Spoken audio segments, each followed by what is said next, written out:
I came out with an impression that obviously he's the only person who can broker a peace, a ceasefire, because he's the only one that Putin is afraid of and in that sense respects.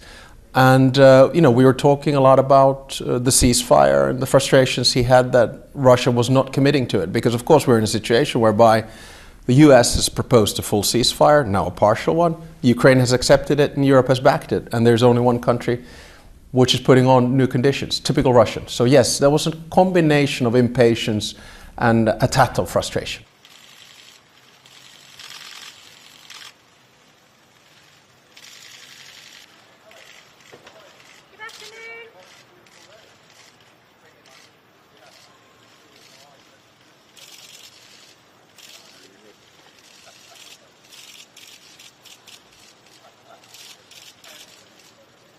Well, I do think, first of all, that the President of the United States is a very skillful negotiator.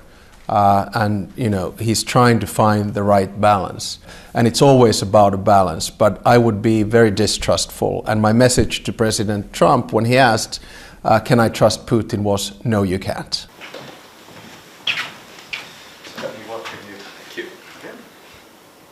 And I think he's been very clear from the beginning. He wants to end this war. He wants to stop this killing. So that's why my message was, he's the only one who can do it. And now we need a deadline for the ceasefire.